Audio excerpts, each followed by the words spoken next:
माँ ये लो माचिस। माँ बाहर बहुत ठंडी हो रही है, ठंडी ठंडी हवा चल रही है, मौसम भी सही नहीं लग रहा। आज आप कंबल निकाल ही तो।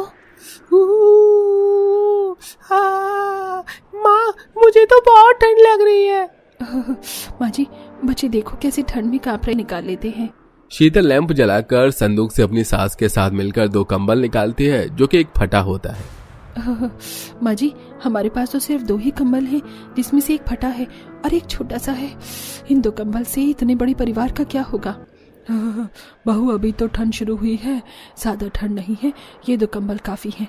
और ठंड बढ़ने से पहले मैं विनोद से कहूंगी कि वो 1 कंबल और ले आए। इतना बोलकर सुमित्रा छोटा वाला कंबल दोनों बच्चों को और अपने विकलांग बेटे को ओढ़ने के लिए दे देती है। तो वहीं बड़े वाले कंबल में सास, बहू, ससुर और बेटा विनोद लेकर बैठ जाते हैं। चाचू इस कंबल में भी मेरी ठंड नहीं जा रही है। आज तो बहुत ठंड लग रही है, बहुत ज्यादा बढ़ गई है ठंड। देखो ना, ठंडी ठंडी हवा खिड़की और दरवाजे से होकर आ रही है। बच्चों तुम चिंता मत करो, कुछ दिन की बात है, फिर हमारे पास भी नया कंबल होगा। ठंड से थरथराते पूरा परिवार जैसे तैसे सो जाता है और आधी रात को आंधी तूफान तेज हो जाती है। तेज तेज बारिश होने लगती है, जिस वजह से सुमित्रा की घास की बनी झोपड़ी की छत जगह जगह से टूट जाती है और बारिश का पानी घर में आने लगता है। हे भगवान, इस छत को भी अभी टूटना था। बारिश के पानी के छींटे कितनी ज्यादा तादाद में घर में आ रहे हैं। माँ, पापा, भाभी घर के उस कोने में चलते हैं, वहां बारिश का पानी नहीं आ रहा है, हम वहीं पर बैठकर सब रात गुजार लेंगे। इस तरह पूरा परिवार कंबल ओढ़कर दीवार के सहारे टेक लगाकर सारी रात ठंड सहता है। अब जैसे ही सुबह थोड़ी सी बारिश कम होती है, विनोद, सुमित्रा और शीतल अपने अपने काम के लिए निकल जाते हैं। और जैसे ही सुमित्रा लॉन्ड्री पहुंचती है, वहां का मालिक सुमित्रा से कहता है, अरे सुमित्रा बहन, कल से तुम्हें यहाँ आने की जरूरत नहीं है। ठंड आ चुकी है। अब ठंड में सर्दियों के कपड़े आते हैं और सर्दियों में तो तुम्हारे हाथों में सूजन आ जाती है। तुम सर्दियों के कपड़े साफ नहीं कर पाती और मैं मुफ्त में किसी को पैसे नहीं दे सकता, इसलिए तुम सर्दी खत्म होने के बाद आ जाना। मालिक ऐसा मत करो, अचानक से ठंड बढ़ गई है, बाहर तेज बारिश हो रही है। इस बार ठंड में न सिर्फ ठंड का कहर हम गरीब पर टूटा है, बल्कि बारिश का भी कहर हम पर टूट चुका है। मालिक ऐसे में थोड़ा रहम खाओ। माफ करना सुमित्रा बहन, पर मैं मुफ्त में किसी को तनख्वाह नहीं दे सकता। सुमित्रा हाथ जोड़कर विनती करती है, पर मालिक उसकी एक नहीं सुनता और उसे काम से निकाल देता है। अब इसी तरह 2 दिन बीत जाते हैं, पर बारिश नहीं रुकती और बारिश की वजह से पूरे परिवार को अपने टूटे घर के एक कोने में फटे कंबल में ठंड गुजारनी पड़ती है। देखते ही देखते बारिश तेज होने लगती है, जिस वजह से 2 दिन बीत जाते हैं, पर ना तो शीतल कोठी जा पाती है और ना ही मजदूरी करने के लिए विनोद। माँ बहुत ठंड लग रही है। अब तो घर के अंदर बारिश का पानी आ रहा है। आखिर आप सब के साथ मिलकर कब तक बारिश का पानी घर से निकालेंगे? ये पानी बहुत ठंडा है। बच्चों बस कुछ दिन की बात है, जैसे ये बारिश रुकेगी हम कंबल भी ले आएंगे और अपने घर की मरम्मत भी करवाएंगे। 2 दिन हो गए मैं मजदूरी के लिए नहीं गया, कहीं ऐसा ना हो इस बारिश की वजह से काम बंद हो जाए। बहू अब तेरी ही नौकरी पर ये घर चलेगा। बारिश के चलते अभी विनोद को कहीं मजदूरी नहीं मिलेगी और मुझे भी मालिक ने काम से निकाल दिया है। अगर तू भी इस घर में रहेगी बारिश के चक्कर में तो कहीं मालकिन तुझसे भी नाराज ना हो जाए। सुमित्रा के कहने पर शीतल बारिश में भीगती हुई अपनी मालकिन के घर जाती है, जहां उसकी मालकिन उस पर भड़कने लगती है। अब आई हो तुम, 2 दिन कहाँ थी? घर का काम कौन करेगा? फ्री की पगार चाहिए, 2 दिन के पैसे काटूंगी मैं तुम्हारे। वो मालकिन, बाहर बारिश बहुत ज्यादा हो रही है और घर के हालात थोड़ी ठीक नहीं थे, माफ करना, पर मैं कल से टाइम पर आऊंगी। बारिश और ठंड तो बस बहाना है, पर अगर कल भी तुम लेट आई ना, या अब तुमने छुट्टी करी तो मैं तुम्हें नौकरी से निकाल दूंगी। रिया शीतल को डांट तो देती है, पर जब ये देखती है कि शीतल पूरी भीगी हुई है तो वो उसे तौलिया और गर्म कपड़े लाकर देती है और उससे कहती है, इतनी ठंड हो रही है बाहर, ये नहीं कि कोई शॉल या स्वेटर पहन कर आओ। ये लो, ये कपड़े पकड़ो और जाते हुए शाम को अपने बच्चों के लिए कुछ स्वेटर लेती जाना। मेरे घर में कुछ खराब स्वेटर रखे हैं। शुक्रिया मालकिन, मुझ गरीब की हालत समझने के लिए। शीतल कपड़े बदल के घर के सारे काम खत्म कर लेती है और जब वो अपने घर के लिए निकलती है तो देखती है कि अब भी बारिश हो रही है। और पूरे रोड पर पानी भर गया है। पर उसे अपने घर परिवार की चिंता सताती है, इसलिए वो भीगती हुई बारिश में अपने घर जाती है, जहां वो देखती है कि उसके घर में थोड़ा थोड़ा पानी भरा है और उसके बच्चों की तबीयत खराब हो गई है। बच्चों बीमार मत पड़ो, देखो मैं तुम्हारे लिए गर्म कपड़े लेकर आई हूँ। बहू तू कितना कांप क्यों रही है? बहू तू तो पूरी गीली है। बहू तेरी भी तबीयत खराब हो जाए इससे पहले तू कंबल में बैठ जा, मैं आग जला देती हूँ।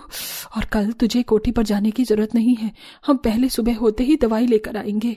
नहीं माँ जी, चाहे मैं मर ही क्यों ना जाऊं, पर मैं कल मालकिन के घर जरूर जाऊंगी। अगर मैंने कल भी छुट्टी करी तो मालकिन मुझे नौकरी से निकाल देंगी और ये घर मेरी ही नौकरी की वजह से जल रहा है। नहीं बहू, मैं तुझे इस हालत में कहीं नहीं जाने दूंगी, तेरे बदले कल मैं जाऊंगी।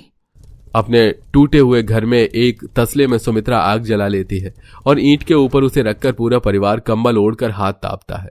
अगली सुबह शीतल अपने दोनों बच्चों के साथ बीमार हो जाती है, तो वहीं भीगते हुए सुमित्रा मालकिन के घर जाती है, जहां सुमित्रा को देख रिया का गुस्सा और ज्यादा बढ़ जाता है। तुम नौकरों को थोड़ी सी सहानुभूति क्या दे दो, तुम सर पर बैठ जाते हो। बहुत अच्छे से जानती हूँ मैं तुम दोनों सास बहू का काम न करने का बहाना, बस। नहीं मालकिन, ऐसा नहीं है, इस गरीब सास बहू पर ठंड और बारिश का कहर टूटा है, बस इसीलिए ऐसा हो रहा है, वरना मेरी बहू काम के मामले में कभी भी आलस नहीं करती। मैं तुम्हारी यहाँ कहानी सुनने नहीं बैठी हूँ, जल्दी से काम पर लग जाओ और पहले छत से कपड़े उतार के ले आना, बारिश हो रही है, कपड़े सूख नहीं रहे। सुमित्रा रिया के घर में काम करके अपने घर जाती है, जहां वो देखती है कि उसकी बहू और दोनों बच्चे बुखार से तप रहे हैं। माँ, शीतल और बच्चों की तबीयत बहुत खराब है, हमें अभी इन्हें अस्पताल लेकर जाना होगा।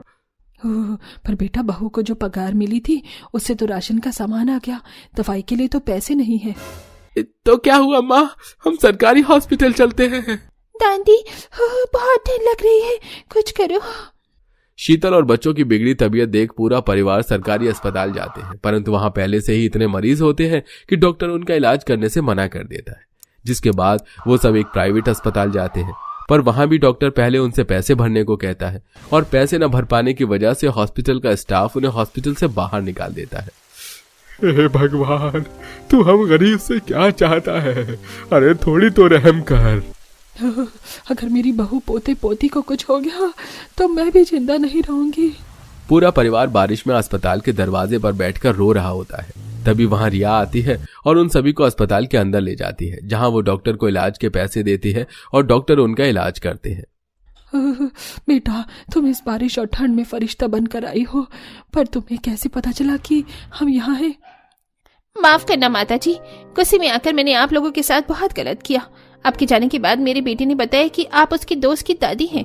मेरा बच्चा आपके बच्चे के साथ एक ही ट्यूशन में पढ़ता था, पर पैसे की तंगी की वजह से बच्चों ने ट्यूशन आना छोड़ दिया और मेरे बेटे ने आपकी हालत के बारे में बताया।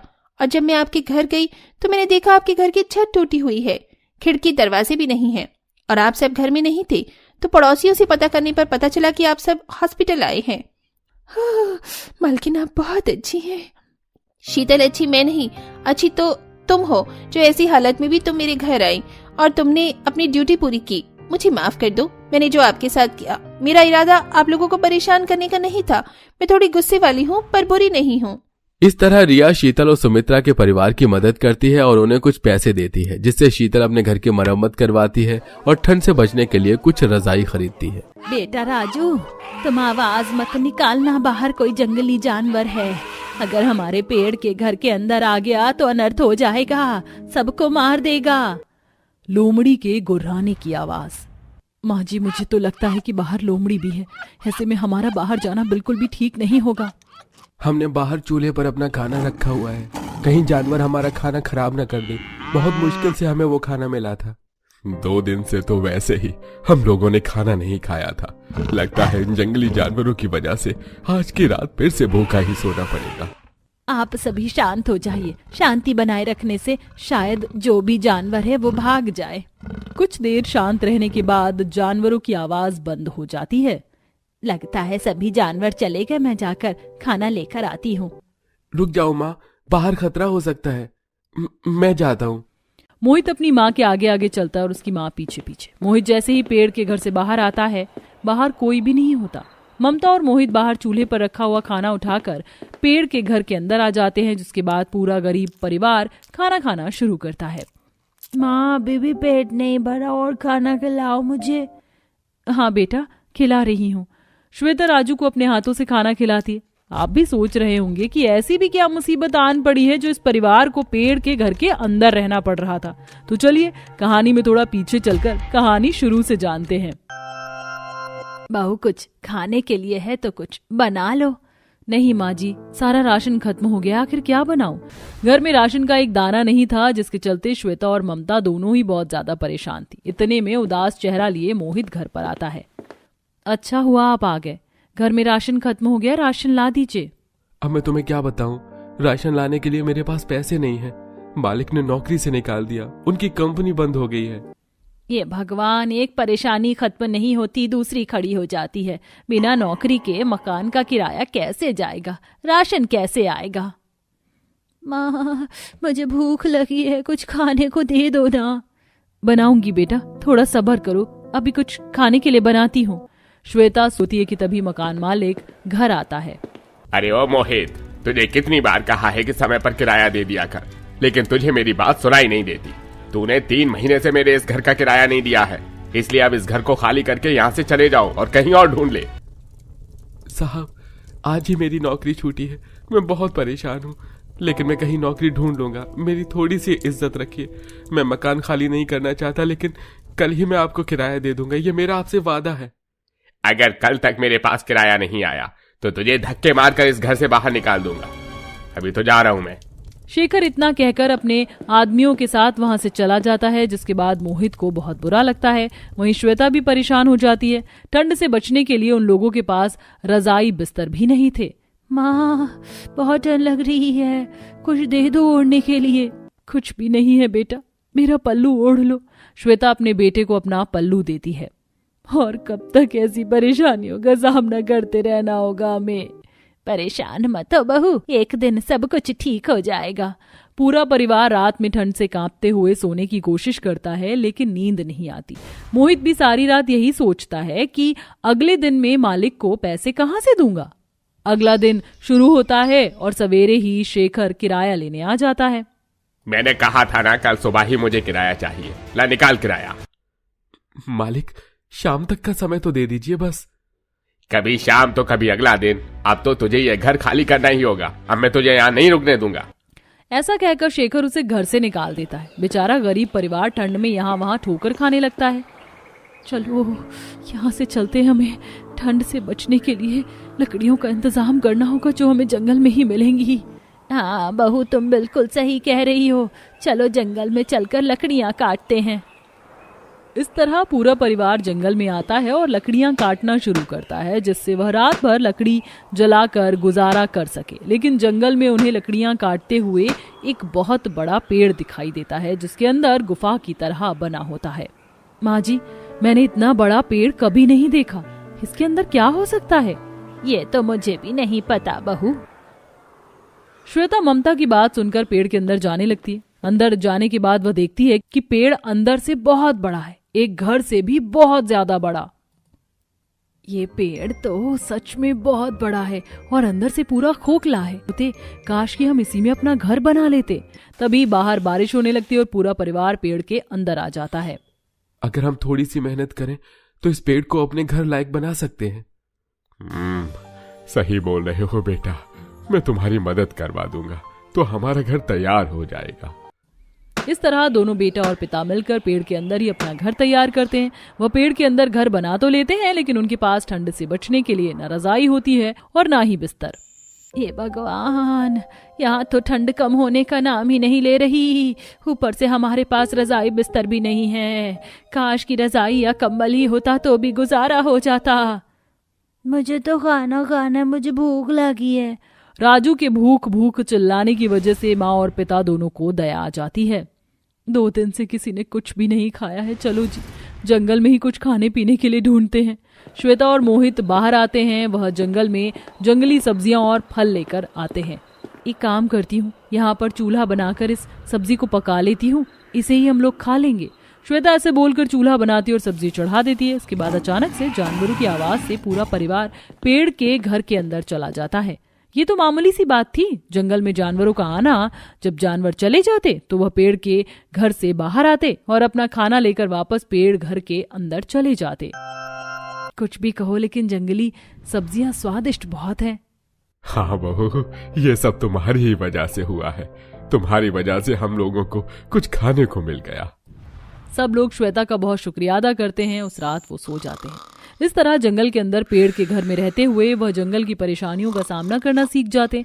एक दिन जंगल में गांव का सरपंच दूसरे गांव में जाने के लिए जंगल के रास्ते से गुजर रहा था। अचानक से जंगली जानवरों ने उस पर हमला कर दिया। अरे वहां देखो, एक भयंकर शेर उस आदमी को मारने वाला है, हमें उसको बचाना होगा। मोहित कुदाल ले आता है और वहां जाकर सरपंच को शेर से बचा लेता है। उसकी बहादुरी देखकर सरपंच खुश हो जाता है। तुमने मेरी जान बचाई, तुम्हारा बहुत बहुत शुक्रिया। लेकिन तुम यहाँ जंगल में क्या कर रहे हो? क्या तुम लकड़हारा हो? नहीं सरपंच जी, मैं तो गरीब आदमी हूँ, मेरे पास कोई घर नहीं है। बस ठंड में फिलहाल अपने गरीब परिवार के साथ पेड़ के घर में गुजारा कर रहा हूँ। पेड़ का घर सुनते ही सरपंच हैरान रह जाता है, जिसके बाद मोहित सरपंच को अपना गरीब पेड़ का घर दिखाता है। उनकी ये परेशानी देखकर सरपंच उन्हें कहता है, तुमने अपनी बहादुरी से मेरी जान बचाई और मेरा साथ भी दिया, इसलिए मैं तुम्हें गांव में अपनी जमीन पर एक घर बना कर दूंगा जिसमें तुम आराम से रह लेना। ये सुनते ही मोहित की आंखों में आंसू आ जाते हैं और वह हाथ जोड़कर सरपंच के पैरों को छूता है। सरपंच जी, आपका बहुत बहुत शुक्रिया। सरपंच वहां से चला जाता है। अगले ही दिन गांव के लोग उन्हें जंगल से लेने आते हैं। गांव में अब सरपंच द्वारा उनके पास खुद का घर होता है, लेकिन उनके पास ठंड से बचने के लिए गर्म रजाई बिस्तर नहीं थे। रात भर उन्हें ठंड में ही परेशान होना पड़ता है। एक दिन सरपंच मोहित और उसकी पत्नी श्वेता को अपने पास ही काम पर लगा लेता है। यह मेरे खेत है और आज से तुम्हें जंगल में पेड़ के अंदर रहने की जरूरत नहीं है। मेरे खेतों की देखभाल करना और उनकी रक्षा करना, इसके चलते मैं तुम्हें हर महीने तनख्वाह दे दूंगा। बहुत बहुत धन्यवाद सरपंच जी, मैं अपने काम को बहुत अच्छे से करूंगा। सरपंच जी, अगर मेरे लायक कोई काम हो तो मुझे भी बता दीजिए, मैं कोई भी काम कर लूंगी। तुम्हारे लिए भी मेरे पास एक काम है। मेरी बूढ़ी माँ है, उनकी देखरेख के लिए कोई नहीं है। अगर तुम उनकी देखरेख अच्छे से करोगी तो मैं बदले में तुम्हें हर महीने तनख्वाह देता रहूंगा। इस तरह श्वेता को भी सरपंच के पास काम मिल जाता है। वह दोनों ठंड में काम भी करते हैं और मेहनत करके पैसा कमाते। अपनी मेहनत के पैसों से वह एक रजाई, बिस्तर, कंबल खरीद कर लाते हैं। साथ में एक हीटर भी लेकर आते हैं। सामना किया। इस तरह गरीब बहू अपने परिवार। आज तो बहू के हाथों की रोटी बड़ी स्वाद लग रही है। कस्तूरी, एकदम अमृत जैसी मिठास भरी है रोटी में। सच में बाबूजी, बाकी दिन तो ठंड में रोटी थाली में पड़ते ही अकड़ जाती थी। 36 बार चबाने पर भी हलक से नीचे नहीं उतरती थी, लेकिन आज की रोटी बाकी दिन के मुकाबले कितनी मुलायम बनी है। फूस चढ़ी